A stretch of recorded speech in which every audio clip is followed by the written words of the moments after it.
In this video trilogy we will discuss A Rich Dad's Guide to Financial Freedom by Mr. Robert Kiyosaki in a compressed way. We will go through the key lessons of 3 of his books: Rich Dad, Poor Dad, Rich Dad's Cashflow Quadrant, and Rich Dad's Retire Young, Retire Rich. So let's get into it.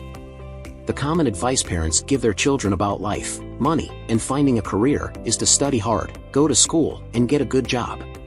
However, this advice may not be helpful in becoming wealthy. Schools rarely teach about making money, and this knowledge is typically passed down from wealthy families. But how can people access this information? Rich Dad, Poor Dad. The story of Robert Kiyosaki starts with his childhood ambition to become rich but not knowing how to achieve it. When he asked his biological dad, referred to as Poor Dad, for advice, he was told to study hard, go to school, and find a good job. However, this advice is misguided and leads to working hard for others without much reward. In contrast, rich people understand how money is created, increased, and maintained. Robert learned this lesson from his friend's father, who became his financial mentor. His first lesson was that working for money does not make you rich, and the rich do not work for money. But how do the rich become wealthy? Educate yourself about finances, identify real assets, and invest in them. The rich don't become rich by working for money, but by making their money work for them. They invest a portion of their income in assets that generate more money. Rich Dad explained to the boys that the rich buy assets, while the less well-off buy liabilities, often mistaking them for assets. An asset adds money to your wallet, while a liability takes money away. For example, a house bought with a mortgage is often considered an asset but is actually a liability because it takes money out of your wallet. The rich keep getting richer by reinvesting their income in assets such as stocks, bonds, or real estate, which generate more income. By keeping their expenses low and investing the rest in assets, anyone can amass a small fortune. Mind your own business, make money for yourself, not your employer. While you might object that it's difficult to acquire assets without a job, Robert Kiyosaki stresses the importance of minding your own business and making money for yourself through your portfolio of assets. Your profession is what you do to pay the bills, while your business is what you invest time and money in to grow your assets.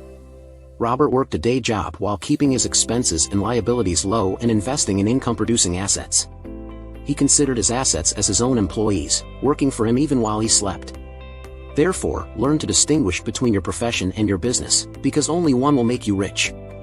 By understanding the tax code and the legal system, the rich stay one step ahead of the systems designed to rein them in. When Robert was back in school, one of his favorite stories was the tale of Robin Hood and his band of merry men, the pack of traveling vagabonds who stole from the rich to give to the poor. Robert's rich dad disagreed with his admiration of Robin Hood and his band of merry men, seeing Robin Hood as a crook. He blamed the Robin Hood fantasy for inspiring the tax system he despised, in which the middle class ends up shouldering the burden of taxation while the rich use sophisticated tools, like corporations, to avoid paying taxes. Corporations offer benefits to the rich in that they are allowed to spend pre-tax dollars, limit the amount of money they can lose if their enterprise goes under, and allow them to reap huge financial rewards without facing comparable risks. Rich Dad explained that by understanding the tax code and the legal system, the rich stay one step ahead of the systems designed to rein them in. Most of us aren't given a financial education. Robert Kiyosaki learned about successful business ownership by sitting in on his rich dad's private business meetings with bankers, attorneys, and accountants. The financial skills he learned made it hard for him to take school seriously. Financial literacy is not taught in schools, and even highly educated adults often make poor decisions with their money. Kiyosaki emphasizes the importance of getting financially literate and establishing a financial strategy. To start your journey towards personal wealth, it's best to follow 3 steps: assess your finances, set goals, and acquire the necessary education to achieve them. In the first step, take an honest look at your financial situation, including income and expenses. Next, set realistic financial goals. Finally, invest in building your financial intelligence through classes, seminars, and networking with experts. By following these steps, you can increase your chances of becoming wealthy regardless of your age. You can start the journey toward personal wealth at any point in your life, but the earlier you get going, the better. Obviously, if you begin at 20, you're far more likely to become rich than if you begin at 30.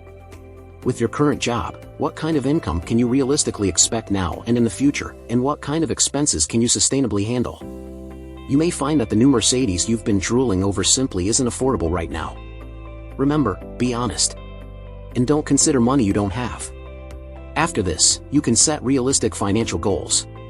You could say that you want that Mercedes to be within your reach in 5 years' time. Kiyosaki's wife Kim waited 4 years and eventually bought her Mercedes from earnings from their apartment buildings. Alright, the next step is to then start building your financial intelligence. Consider this an investment into the greatest asset available to you, your mind. Learn how to deal with money. For example, if you're afraid of rejection, try a short spell working for a network marketing company. While you might not get an amazing salary, you'll gain a lot of sales skills and self-confidence, which will be very useful in the future. You can also improve your finance education in your spare time. Enroll in finance classes and seminars, read books on the topic, and try to network with experts. Financial intelligence and courage allows the rich to invent money in any situation. The biggest change you most likely need to make is learning to take risks. In the real world, it's often not the intelligent who get ahead, it's the daring. Call it what you want, chutzpah, guts, audacity. Being brave enough to take risks is something the rich all have in common. Why? Well, if you don't conquer fear, you'll allow great opportunities in life to pass you by. That's why the studious and the intelligent often struggle financially. Their fear of society's disapproval prevents them from leaving the rat race and growing wealthy. And their fear of losing money is so powerful it prevents them from investing in stocks or other assets. They fail to appreciate that success always takes guts. That's why financial intelligence can be boiled down to 2 key ingredients: knowledge, of course, but also courage. It's these 2 factors that set the rich apart from everyone else.